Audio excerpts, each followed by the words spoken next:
Madame, mademoiselle, monsieur, bienvenue à Métro News. Voici les principaux titres qui seront développés aujourd'hui. L'ancien ambassadeur Daniel Supplice estime qu'une prise de conscience collective est indispensable pour sortir Haïti de ce bourbier. Selon lui, le pire est à venir si rien n'est fait. Les violences liées aux activités des gangs sont à l'origine d'une nette aggravation des cas d'assassinat et d'enlèvement, selon un rapport publié lundi par Amnesty International.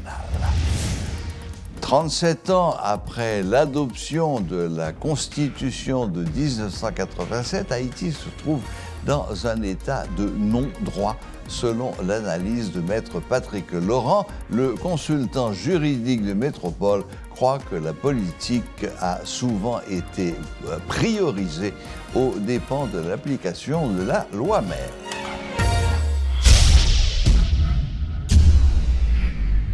Abonnez-vous à notre chaîne YouTube Métropole Télé pour regarder toutes les rubriques de Métro News. La Constitution de 1987 a cessé d'être porteuse d'espoir sous le deuxième mandat de René Préval, affirme Maître Patrick Laurent, qui reconnaît que le système de tractation mis en place entre la présidence et le Parlement est source de corruption. Maître Laurent déplore le manque de culture démocratique des Haïtiens qui se reflète dans la manière dont ils ont traité la Constitution depuis son adoption. L'ancien ambassadeur Daniel Supplice estime qu'une prise de conscience est indispensable sous peine d'une disparition totale du pays. Il déplore un effondrement de l'édifice social. Selon lui, une prise de conscience s'avère nécessaire si l'on veut préserver ce qui peut l'être encore. Si rien n'est fait, le pire est arrivé. Matin encore, je prends la machine, je monte là, peut-être qu'on joue. Jean-Mi Michel Soukat dit, on veut obligé de demander permission pour nous sortir de la caille, non? Quand bon monde, non seulement demander permission de la caille, il prend caille. OK? Il y a des gens aujourd'hui là qui ne pas à l'école, qui ne pas à travail, qui continue pas à manger, qui est obligé à vivre qu'à l'autre monde, alors que tu travailles pendant 20-30 ans pour battre une vieille pièce caille. Aujourd'hui là, le message que m'a lancé, c'est qu'on suspend d'accuser les autres. On suspend d'accuser des forces externes. Nous tous, moi-même ou même lui-même, nous participons à ce qui arrive dans le pays. Donc si nous sommes conscients de ça, on bat l'estomac pour nous dire pays ça, pour nous dire peuple ça, I'm sorry. Et après I'm sorry ça, on suspend tout pour nous mettre ensemble. Réunir tout ça qui veut réunir. Ce n'est pas tout le monde qui veut réunir. Chaque de bonne foi qui veut réunir. Pour nous, si nous avons sauvé ça, nous avons sauvé, et bien petit nous, on va venir à honte. Parce que nous avons fait mal en pile. Tout le temps réfléchi que nous risque pour que petit nous, pas contre côté cabaret. Et ça fait mal en pile. Ce mea culpa, j'espère qu'il est collectif. J'espère que tout le monde capte de là, je veux dire là, comprenne très bien de qui ça m'a parlé. Lis-le, lis-temps, pour nous prendre conscience de ça, de ça pays, ça a fait avec nous, ça pays, ça a fait pour nous dire, si nous continuons à comporter nous, jeunes à comporter nous là, ça va être la perte totale. Non seulement, nous avons déjà perdu l'indépendance économique, non, okay? Nous avons déjà perdu presque l'indépendance politique, non. On va perdre ce qui a fait de ce pays, ce que ce pays était, cette fierté. Nos profondeurs, ben, ça fait mal en pile, Jean-Gilles. Nous ne méritons pas notre passé, c'est cette phrase qui vous dérange. Le carbone, ça passe dans la tête, moi. Qu'on ait permettre de dire, je ne vais pas mériter Charles Impérial, je ne vais pas mériter Capois la mort, je ne vais pas mériter Henri Christophe, je ne vais pas mériter Alexandre Pétion, je ne vais pas mériter Jean-Jacques Dessalines. Oh! Je ne vais pas mériter ça. Parce que je dis à la, je ne vais pas rien pour ça.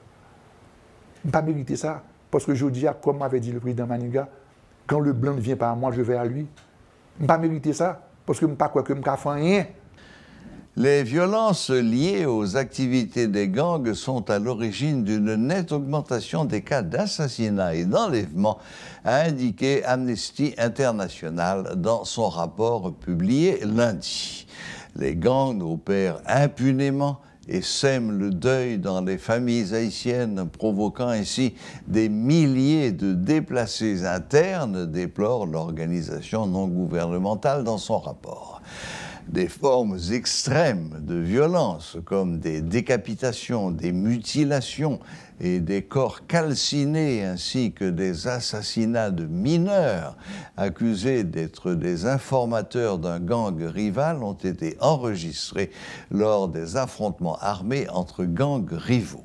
Les journalistes ne sont pas épargnés par les violences des gangs armés, signale enfin Amnesty International dans son rapport pour 2022. Face à la dégradation de la situation sécuritaire, 18 organismes politiques de défense des droits humains et autres, et un certain nombre de personnalités, ont appelé à une réaction d'autodéfense de la part de la population. Madame Maniga y est favorable. Face à la dégradation de la situation sécuritaire, 18 organismes politiques de défense des droits humains et autres, et un certain nombre de personnalités, ont appelé à une réaction d'autodéfense de la part de la population. Madame Maniga y est favorable, à la déclaration de l'état d'urgence sécuritaire. D'autres encore, Ashley Larac, on les a entendus. Pour parler de cette avancée, de cette nouvelle voie, nous avons avec nous ce soir en présentiel sur le plateau de Métro News le coordonnateur du collectif 4 décembre en la personne de Jean-Robert Argan. Bonsoir Jean-Robert et bienvenue à Métro News. Et merci de l'invitation Serge, c'est quand même avec plaisir que je partage le plateau avec un de mes condisciples. Bonsoir, téléspectateurs. Bien, bon, alors, donc, Jean-Robert Argan, vous avez pratiquement lancé un appel à l'autodéfense. Et ce n'est pas une mesure extrême et qui risque, comme ce fut le cas à l'époque de Aristide, à l'époque des comités de vigilance, est-ce qu'il n'y a pas le risque de dérive d'appeler une population finalement désarmée, de l'appeler à l'autodéfense face à des gangs de sans moment, qui sont plus que des gangsters, on devrait les appeler des terroristes, car ils cherchent finalement et au bout du compte à semer la terreur dans les quartiers qu'ils envahissent et où ils commettent leurs exactions. Bon, effectivement, moi je dirais, Serge, que nous sommes dans un cas extrême. C'est la première fois, de mémoire d'homme, que nous vivons une affaire pareille. Nous sommes en train de vivre dans un pays, le nôtre, un pays hors norme, et que dirigent des hors-la-loi. Parce que ce sont ces gens-là qui nous disent, vous pouvez sortir, vous devez rester chez vous, qui vous assiègent, qui vous ferment les rues, font ce qu'ils veulent. Donc nous sommes pratiquement dirigés par des hors-la-loi de notre pays hors norme. Et là, on a vu, et c'est vrai, comme dit Serge, ce n'est plus du banditisme, c'est du terrorisme. Quand on voit les images sur les réseaux sociaux de ces scènes, je dirais, sataniques, diaboliques, c'est effroyable. Mais, et quand on pense, alors le problème, c'est pas que ça ne s'arrête pas là, sur le moment même. Parce que quand on pense qu'il y a des enfants qui peuvent voir ces images-là, ces enfants sont marqués à vie. Tout comme ces enfants qui vivent et qui entendent et qui vivent la symphonie des balles. Donc c'est une situation totalement affreuse. Et nous sommes vraiment arrivés au bout. Au bout, et on doit se rendre à l'évidence que ceux qui dirigent notre pays sont d'abord ceux-là qui nous disent « débrouillez-vous ». Ceux qui sont préposés à assumer la justice vous disent « débrouillez-vous ». Comme ça me rappelle le défunt président Préval qui dit « nagez pour nous sortir ». Aujourd'hui, là, on a un carrefour. Ou vous fuyez, ou vous vous défendez, ou défendez votre famille. Nous pensons que la fuite n'est pas l'option. Parce qu'on n'a pas de pays de rechange. Il nous faut faire face à cette situation. Faire face non seulement à ces terroristes, mais faire face à une gouvernance qui ne nous donne pas l'appui qu'elle devrait nous donner pour mener cette bataille. Aujourd'hui, il devient inévitable. Au fond, c'est une obligation pour la société civile qui est laissée pour compte. C'est à elle de se défendre. C'est à elle de se défendre.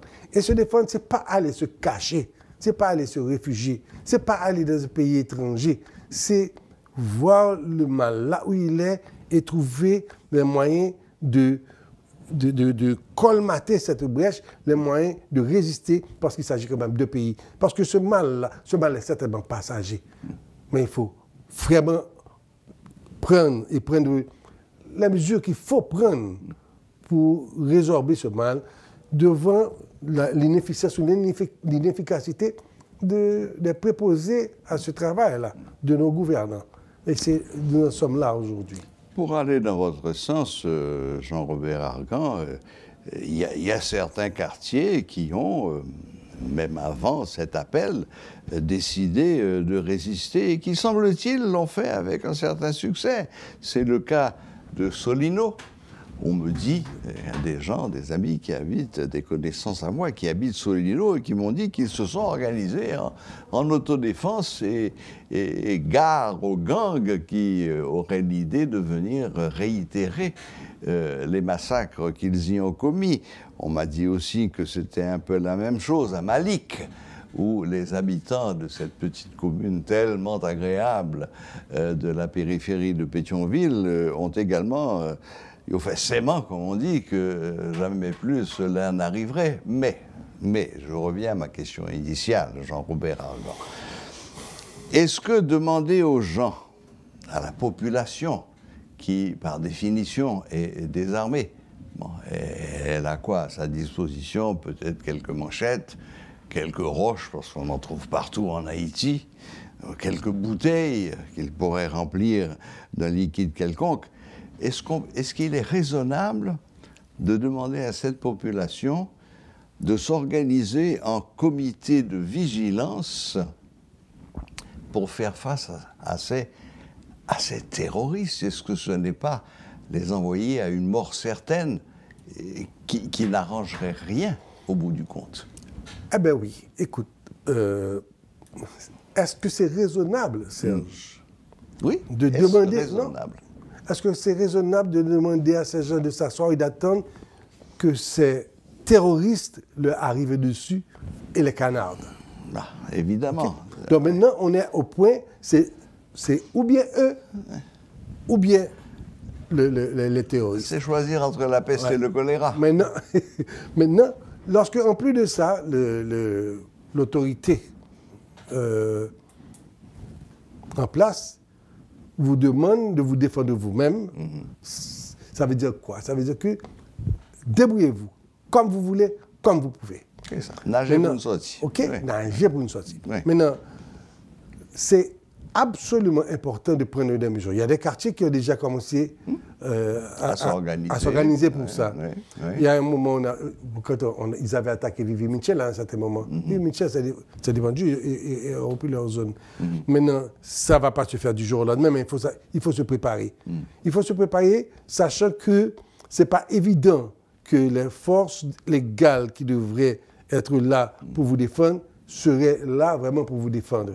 Donc il faut commencer par là. Donc il faut que les gens prennent conscience que leur vie et leur survie, et la survie de leur famille, de leurs amis, de leur quartier, ça dépend d'eux.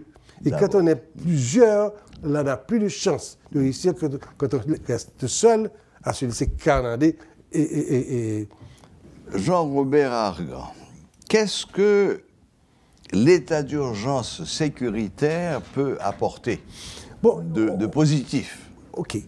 Il y a, en fait, en parlant des positions, c'est ça, des propositions que nous avons faites. On a certainement parlé d'apporter l'état d'urgence, pas même l'état de siège, mais l'état d'urgence, de façon que tout ce qui a lieu de mettre en place, il faut donner toute l'importance à tout ce qui a lieu de mettre en place dans ces zones-là, bloquer ce qui a à bloquer et avancer là où il faut avancer. Et c'est être en alerte constante, de façon qu'on puisse faire face à ce qui... Là, on doit faire face, pour aller un peu même plus loin. Parce qu'au fond, la meilleure défense, ce sera l'attaque. Maintenant, il faut quand même circonscrire une zone et maintenant faire ce qu'il y a lieu de faire pour repousser les loups de leur tanière. Et c'est ça que c'est important d'avoir au moins l'état d'urgence que le gouvernement devrait décréter et permettre aux citoyens de prendre les mesures qu'il faut prendre pour défendre leur zone. D'accord. Alors, on a pris aussi, parce que là, je vois que vous revenez finalement sur les points que nous avions, les différentes organisations de la société civile, les propositions que nous avons faites. Nous avions proposé 7 choses et suggéré 7 choses, des consignes. La première chose, c'est qu'on a demandé, il faut que nous sachions qu'il nous faut prendre conscience que c'est à nous de résoudre nos problèmes. Nous avons dit que c'était la nation haïtienne qui devait prendre, qui devait assumer sa destinée. Peuple, armée, police. C'est la première chose. Prendre conscience. La deuxième chose, c'est les quartiers, cette brigade-là, ou au moins ces cellules de défense dans les quartiers. La troisième chose que nous avons soulignée, c'est la déclaration du gouvernement de l'état d'urgence dans les zones où, surtout celle-ci, s'impose. Et même aller plus loin et à faire un appel sous le drapeau. Parce qu'aujourd'hui, nous sommes pratiquement en guerre.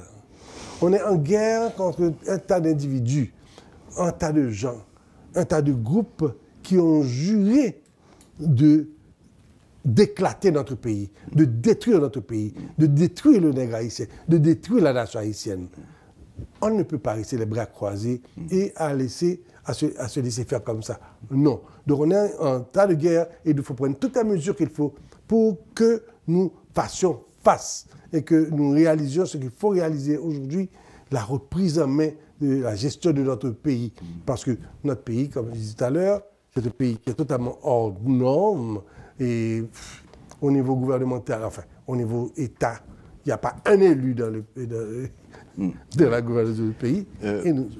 Toute petite parenthèse, Jean-Robert, est-ce que cette attitude très patriotique est une indication que de votre côté, vous êtes opposé à toute intervention militaire internationale sur le sol haïtien? Mais comment ça peut faire notre travail, nous autres?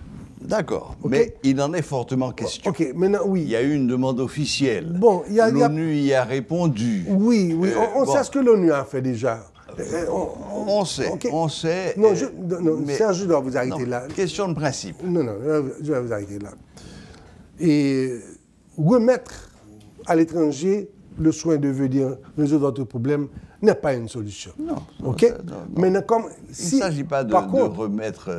Il s'agit d'avoir une force suffisante qui vienne suppléer les carences de la PNH qui, à l'évidence, n'a ni les moyens en hommes, ni les moyens en matériel pour faire face aux terroristes. Vous savez, je ne dirais pas aussi vite en besoin pour dire que ce n'est pas capable. Parce que il ne s'agit pas de répliquer les erreurs de la MINUSTAH. Bon. Ok. Et, oui, non, mais d'avoir une force il y aura d'experts qui serait là pour renforcer, pour correr, pour bajarette. Il y aura une constante qui est définitivement la défense de leur histoire à eux. Je ne pense pas que ces gens feront quoi que ce soit de vraiment positif pour nous autres. Voilà. Donc, en d'autres termes, vous préférez définitivement avoir recherché nos ressources nationales avant éventuellement. Exactement. Commençons par faire les choses, nous autres. Parce que, pourquoi je dis ça? Je ne suis pas militaire, je suis petit-fils de militaire. Mon grand-père fait un général d'armée. Mais il y a une chose qu'il faut comprendre. En parlant à beaucoup de policiers et en parlant à des militaires de forces armées d'Haïti, ils vous disent de leur donner, au fond, l'appui qu'il faut, ils arriveront à résoudre leurs problèmes. Mais je pense que ce serait quand même les insulter que de donner une force militaire pour venir faire ce travail-là pour eux. Avec eux, pas pour eux. OK, bon, éventuellement avec eux. Mais nous aurions souhaité qu'eux-mêmes, ils engagent leurs histoires. Et c'est pour ça que, au fond, peut-être qu'ils n'ont pas tout ce qu'il faut, peut-être. Mais il y a une chose qui se dessine, si vous voyez. Il y a des gens, il y a des groupes qui, par exemple, disent, OK, ils vont donner des fonds pour que l'armée ait le matériel, etc. Ouais. Et il y a d'autres. Donc finalement, il y a un appel à une participation nationale. Ceux qui sont là, peut-être qu'ils n'arrivent pas à réagir. Pourquoi? Parce qu'il y a peut-être une main politique qui les lie. Bon. Maintenant. Et c'est non, je parle beaucoup comme ça parce que, Serge, oui, mais... ça amène autre chose. Dans un point que nous avons souligné dans cette note-là, nous avons souligné le point pour Haïti de pouvoir identifier tous les pays où Haïti peut trouver matériel, équipement, etc., pour pouvoir et donner ce qu'il faut aux forces légales. Ce qui a été longuement discuté lors du récent 28e congrès ibéro-américain. Un certain nombre de nations, je ne sais pas si vous avez entendu l'interview que j'ai eue avec Jean-Michel Carrois hier, où vraiment Haïti était au centre de ce congrès ibéro-américain. Est-ce que Haïti était de la discussion? J'imagine que oui. Ibéro-américain, on ne pouvait pas être absent. Bon, peut-être. Yeah. Mais non, mais là, il y a plusieurs pays, le Chili, etc., qui ont dit que ça ne peut pas durer. Mais non, parce que... Et avant ces pays-là, il y a eu le grand absent de ce 28e congrès, qui est le Salvador, qui lui a résolu le problème. Oui. Et c'est justement, et c'est vrai, c'est pour ça encore, c'est l'un des points... Mais ils ont une armée solide. Écoutez, c'est l'un des points que nous avons souligné aussi de nos demandes. Nous avons dit qu'il faut répondre, il faut accepter cette aide offerte par les pays de la région, notamment le Salvador. Bien sûr. Ce que ça va donner, bien sûr, c'est à voir. Et un avant-dernier point que nous avons fait ressortir de notre note aussi, c'est le retour vers l'Union africaine aussi. Et les pays africains qui peuvent apporter aussi leur coup de part. Et comme dernier point, et ce point-là, c'est le point crucial.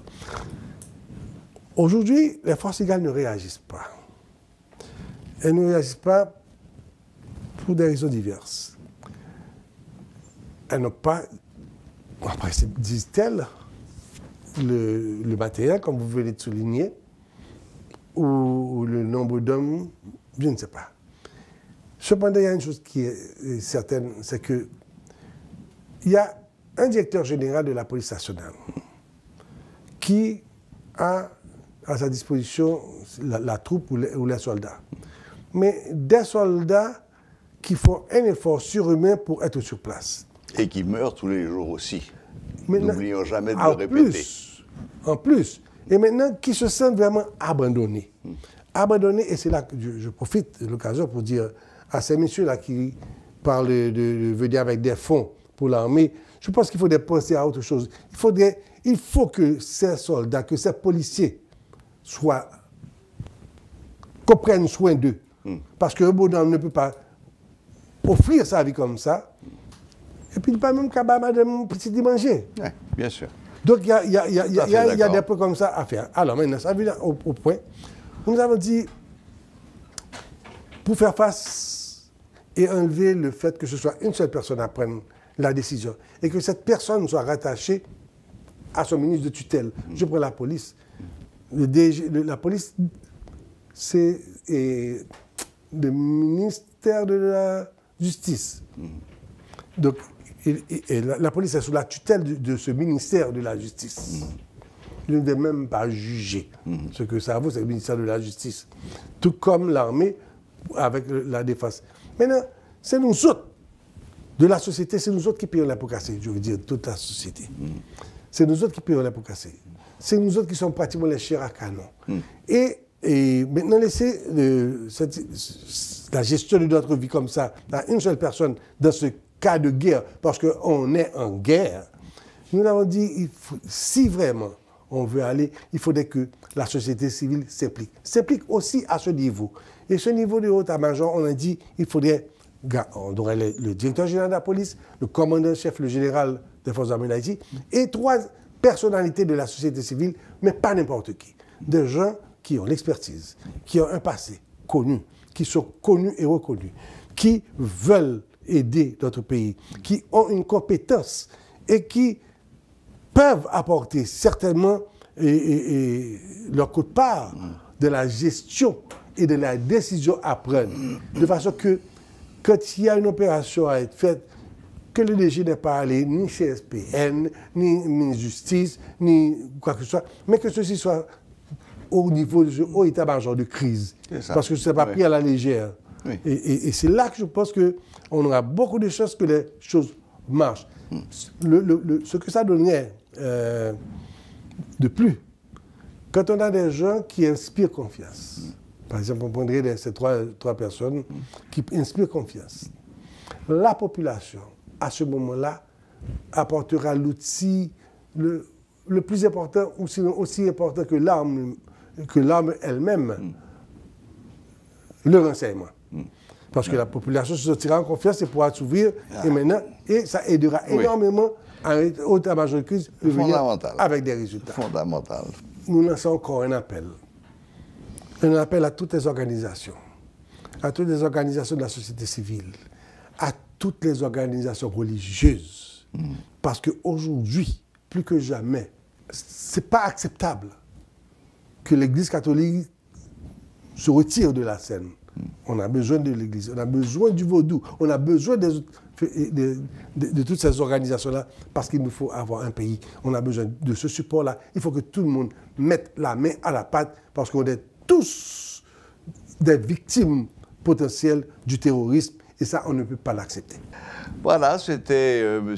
Jean-Robert Argan, coordonnateur du collectif 4 décembre, qui venait nous parler de cet appel lancé par 18 organisations de la société civile pour finalement essayer de réveiller chez la population haïtienne un sens du patriotisme suffisamment élevé pour que cette population elle-même se dresse contre les assauts mortifères de ces terroristes. Dans le pays déplore les récipients. La cérémonie de collation de diplôme d'une vingtaine de diplômés du Centre de formation pour l'école fondamentale, CFEF, a eu lieu mardi. Le CFEF est cette institution publique qui forme des maîtres pour assurer l'enseignement dans l'école fondamentale. Cette activité s'est tenue dans un contexte de crise dans le pays, déplore les récipiendaires. Ils voient leur avenir comme hypothéqué en raison de la situation sécuritaire qui ne cesse de s'aggraver et qui affecte particulièrement leur secteur d'activité. Pas oublier CFF lui-même du côté des Matissan, et Matissan c'est le premier côté qui a commencé à affecter par la crise insécurité qui gagne pour le moment là. Je pense que ça qui est en société, ce n'est pas quantité de monde qui fait ça pas bon, mais c'est plutôt quantité de monde qui fait ça bon, qui a tiré sous code là par rapport à monde qui fait ça pas bon. Maintenant, la question de l'école qui a affecté, c'est très grave. Parce que si, dans le moment où tu as l'école, tu as fait effort, l'école a fonctionné, nous, comment ça aille. Donc, ce n'est pas même bagarre là. Moi, je pense que ça craint. Oui, ça craint. Parce que pour les pays à un niveau ça pendant ce temps puis l'effort que tu as fait et kounya l'école c'est c'est premier bagage qui prend coup automatiquement gain insécurité c'est l'école qui premier fermer c'est premier regard c'est enfermer l'école alors que même dans un pays qui gagne guerre il y a toujours joué une stratégie pour l'école fonctionner parce que si l'école pas fonctionner qui est-ce qui va la relève nous même qui dans système éducatif là les plus on est capable de dire les plus touché nous que l'autre que monde qui dans l'autre secteur parce que imaginons l'école a fermé ça nous c'est professeurs et un professeur il vit de qui ça il vit de ça que lui-même la recevoir chaque mois dans direction l'école yo.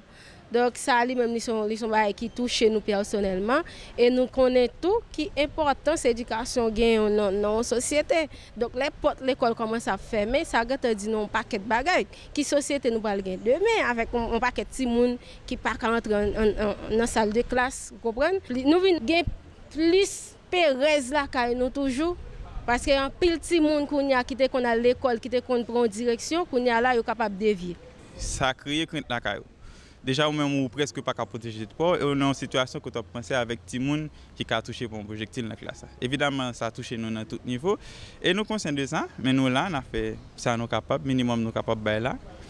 Et puis, on espère que ça change. Voilà, donc nous va pas déposer, baisser les bras. Rien n'est simple dans l'Haïti d'aujourd'hui et surtout à Port-au-Prince. Difficile de se déplacer, difficile de se sentir en sécurité. Difficile d'avoir du courant électrique et difficile d'avoir de l'eau courante. Pour parler de ce dernier point, nous avons avec nous aujourd'hui, en présentiel sur le plateau de Métro News, le directeur général de la DINEPA, M. Guito Edouard. Bonsoir, M. Edouard, et bienvenue à Métro News. Bonsoir, M. Plan, et bonsoir à toutes les auditrices et à tous les auditeurs de Radio Télé Métropole. C'est un grand plaisir pour moi d'être avec vous. Je crois que c'est pour la première fois. Oui, en effet. Donc, ça ne va pas être la dernière fois, j'espère. Bon, puis j'espère surtout que ce ne sera pas la dernière fois avec de bonnes nouvelles. Exact. Parce que finalement, ce qu'on constate, c'est que tous les quartiers ne sont pas à la même enseigne.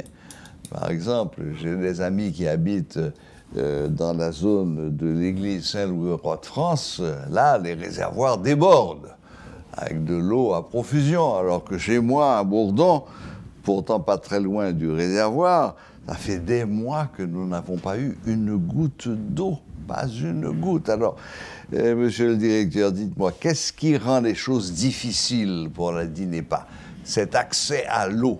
Quels sont les principaux problèmes auxquels vous êtes confrontés? Alors, plusieurs causes sont à la base de cette pénurie ou bien encore de cette difficulté de la DINEPA à pouvoir alimenter les gens de la région métropolitaine. Quand je parle de la région métropolitaine, on parle de 6 communes, à savoir Cité-Soleil, et Delma, Tabar, Carrefour, Port-au-Prince et Pétionville.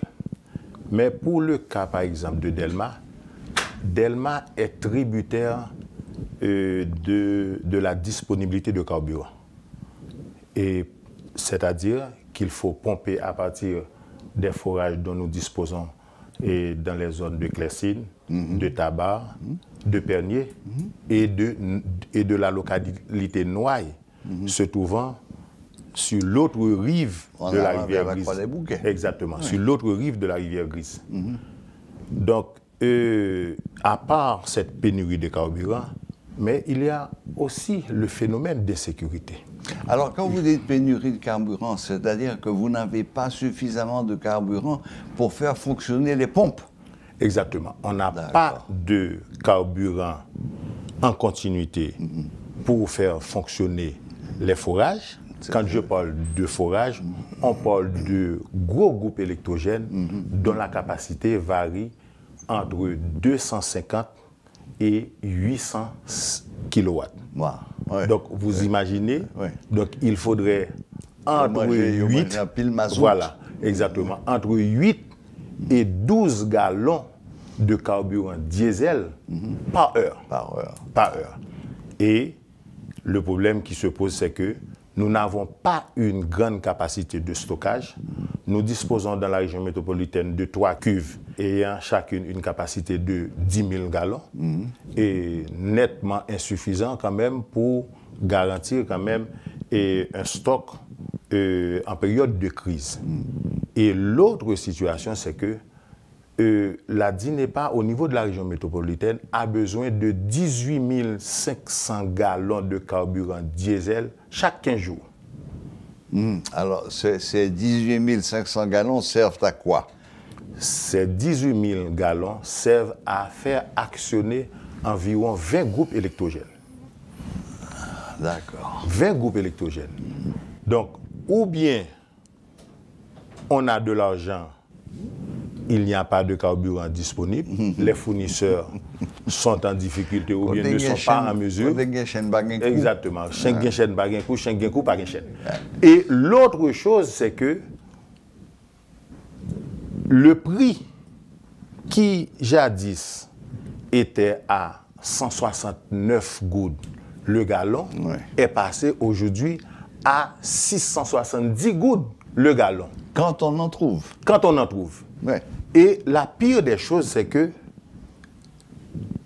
le peu que les services d'eau potable et d'assainissement, tout au moins dans la région métropolitaine, demandent aux abonnés pour avoir de l'accès à l'eau, eh bien, ce tarif-là n'a pas varié avec la hausse du prix de carburant au gallon. Vous imaginez, quand vous payez 800 gouttes ou bien 1500 gouttes par mois, et alors que le prix au gallon du carburant diesel varie de 169 gouttes à 670 gouttes, imaginez-vous, donc qu'est-ce que ça signifie? Mais il faut dire que la DINEPA fait face à d'autres problèmes, tout au moins au niveau de la région métropolitaine de Port-au-Prince. C'est le phénomène de banditisme ou bien encore de criminalité. À telle enseigne, nous avons tout récemment tenté d'alimenter deux de nos forages au niveau de Pernier et quelques-uns parmi les 6 dont nous disposons dans la localité Noailles pour faire arriver l'eau d'abord au réservoir de Silo et à une capacité de 3000 mètres cubes et à celui de Vivi-Michel et à une capacité de 2000 mètres cubes, environ 528 000 gallons.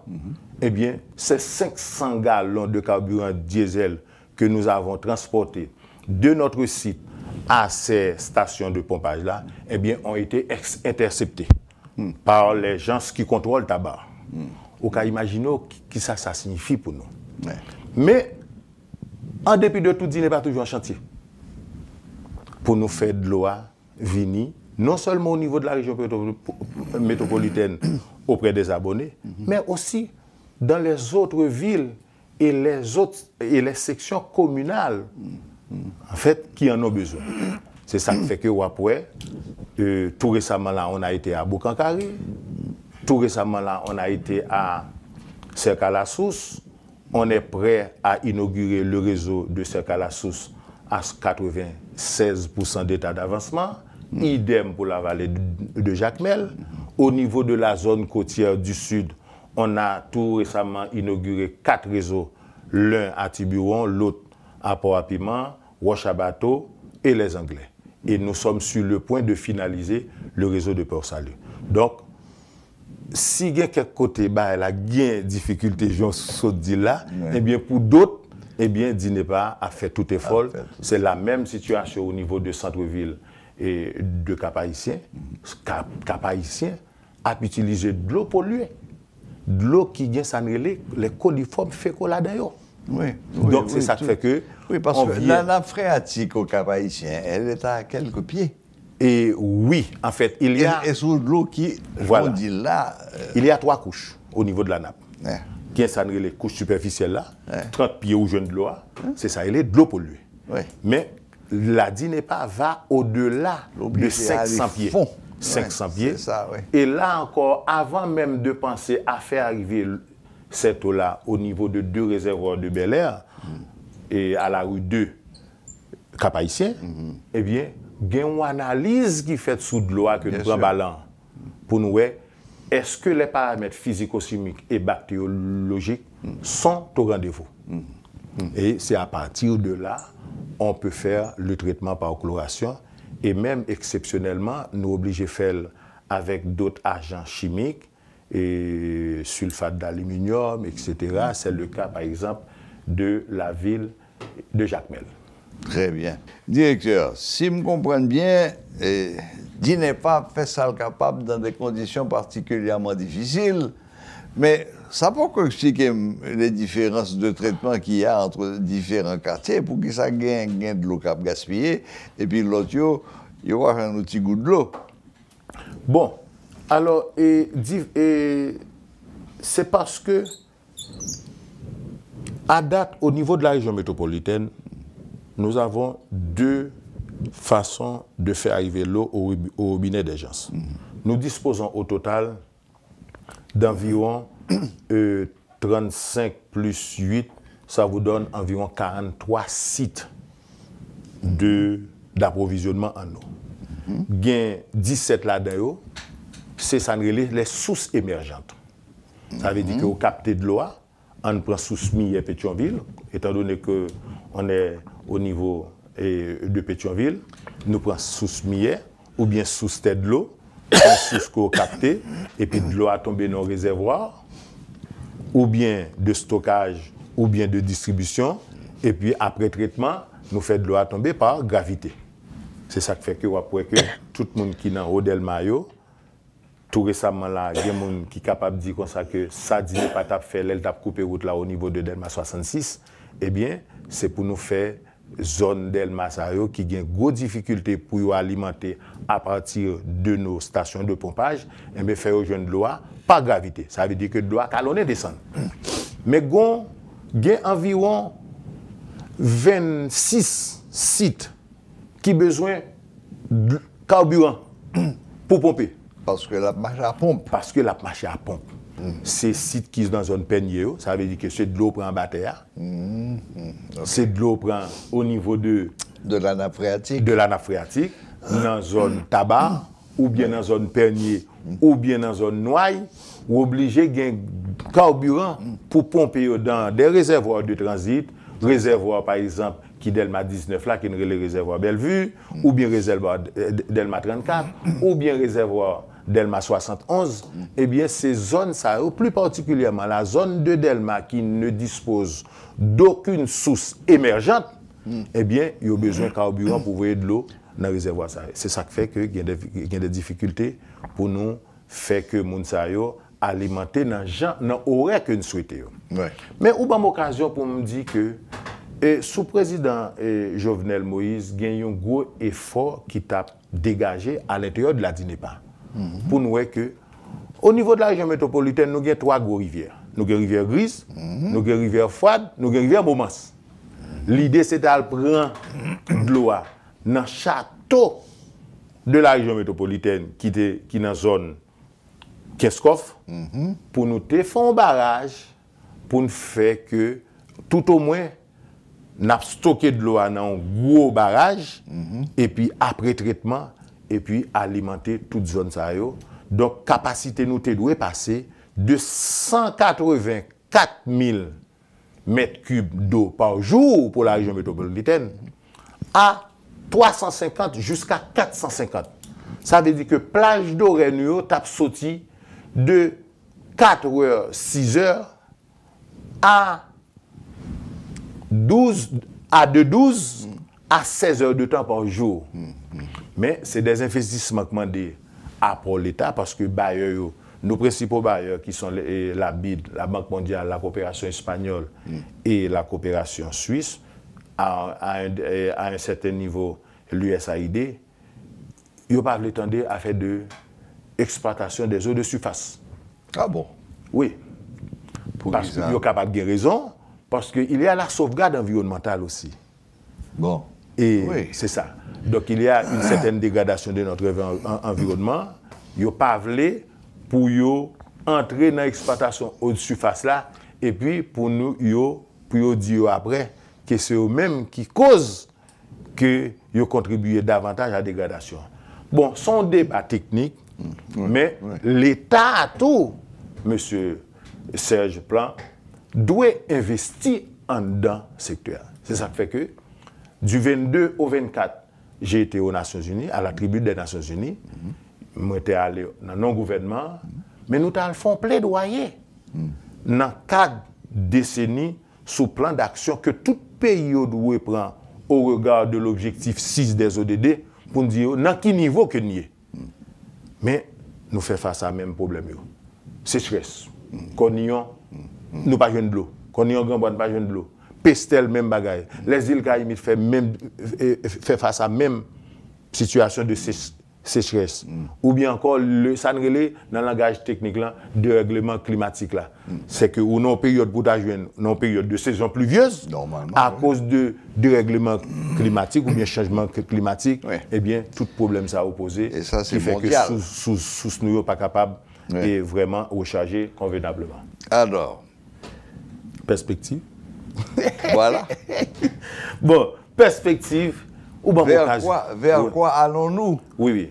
Et nous, avons préparé le dossier pour le prochain gouvernement légitime là, pour nous dire, pour demander, pour faire de l'eau, la disponibilité de l'eau, en question de sécurité nationale. OK. Regardez tout récemment là en France, m'attendais Jean-Luc Mélenchon, m'attendais peut-être président Macron, qui a parlé de l'eau. Un problème de sécurité collective. Tout à fait. La disponibilité de l'eau. Tout à fait. Eh bien, l'important pour l'État haïtien entrer de l'eau dans l'agenda. Il faut que nous ayons taxe sur l'eau. Parmi les priorités. Tant que l'électricité. C'est ça. Dans pile pays, il y a une taxe sur l'eau. Vous pouvez imaginer un goutte, 2 gouttes, vous avez comme taxe. Tant qu'on parle de fer, propriété patrimoine bâti, propriété foncière, etc., ou dit vous avez un goutte, ou bien 2 gouttes, comme taxe, sous chaque fois ou à consommer, eh bien ça fait que la contribution de l'État haïtien t'a passé de 2% peut-être à 10%. L'ADI n'est pas tributaire des fonds des bailleurs. D'accord. Et ces fonds des bailleurs sont assujettis à politique et procédure bailleurs. On ne peut pas dire son goût de la donne. Mais tout au moins, nous avons un gros travail là à faire. D'abord au niveau de Sous Dikini et au niveau de tunnel Dikini et ensuite au niveau de Sous Mariani. Malgré difficulté, travail bolos nous a marché. Tu as pour le passer très bientôt là, Matissa. Très bien. Pas me comment, mais à l'intérieur de la DINEPA, nous avons ce qu'on entend par l'ingénierie sociale, avant, pendant et après le projet. Magnifique. Donc, nous travaillons pour nous faire que le réservoir bolos là augmenter et puis pour tout le monde au niveau de centre-ville là, joindre de l'eau. Mais pas oublier, c'est graisse cochon, beaucoup de cochon. Nous, en chantier dans tout le pays, mais pour dire n'est pas capable d'intervenir côté gain de difficultés, tant qu'en rouge, tant qu'au Cap haïtien et go naïve, côté que nous allons lancer son travail là, dans la semaine prochaine, eh bien, il faut contribution bail par chaque citoyen. Ou même en tant qu'abonné, peut-être pour une raison qui passif à cause de DINEPA, il faut aller ça gagne dans la zone Bolakawa pour que ça fait de l'eau arriver dans la zone Bolakawa et puis pour nous capable de faire que au pays de contribution. Mais souvent, on retard, on le met en règle. Non, sur ce point-là, le match en retard. Mais bon, ben écoutez, Monsieur Edouard, bon, finalement, bon, on a plein, mais au moins, perspective, il y a aussi des gens positifs, hein, si me tendez bien. Et perspective yo positive dans certaines zones, mais dans d'autres zones, il y a lieu de trouver d'autres sources d'approvisionnement en eau potable par l'exploitation, la gestion des eaux de surface. Okay. Ça veut dire que barrage Marion, même depuis un petit monde, j'ai toujours entendu dire que Haïti pas manqué de l'eau, que ce soit par la pluviométrie qui est importante, que ce soit par le nombre de cours d'eau qui également sont importants, par rapport à d'autres pays, et même voisins, nous pas manqué de l'eau. Bon, évidemment, il y a des différences. Par exemple, sur Guinea, tu es toujours réputé comme une zone extrêmement boisée, côté gampi de l'eau, par exemple, il y a un manque de l'eau, etc. Alors que d'autres zones, bon, tu as même qu'à Djiboulon, côté Mrétéa, déjà un petit peu plus difficile. Mais. On va le bon exemple. Caille voisin, il y a plusieurs barrages. Ça veut dire que vous captez de l'eau, ça s'appelle lac collinaire artificiel. Vous captez de l'eau la pluie, de l'eau rivière là. Ils mettent des barrages sur lui, et puis ils utilisent à 4 fins. Domestiques, industriels, touristiques et agricoles. À Cuba, côté étudié, il y a 243 barrages sur l'ensemble de rivières. Il a fait 244e là. C'est ça qui fait que... Des barrages donc hydroélectriques alors? Les deux, les gains hydraulique. Ça veut dire que vous prenez de l'eau, vous captez, ou bien vous mettez là des fins agricoles, industriels, ou bien domestiques, ou bien touristiques. Mais de l'eau, ça, c'est capté, c'est de l'eau rivière. Nous sommes fidèles quand te dit que faut Cuba goumer pour un goût de l'eau par la mer. Nous-mêmes, nous avons parlé de 40 milliards de mètres cubes de l'eau dans la mer chaque année. Gaspillé dans la mer chaque année. Bon, mais, M. Guiteau-Edouard, merci beaucoup de ce côté pontitan pour venir expliquer nous le travail qui ça dîner pas essayer fait pour nous.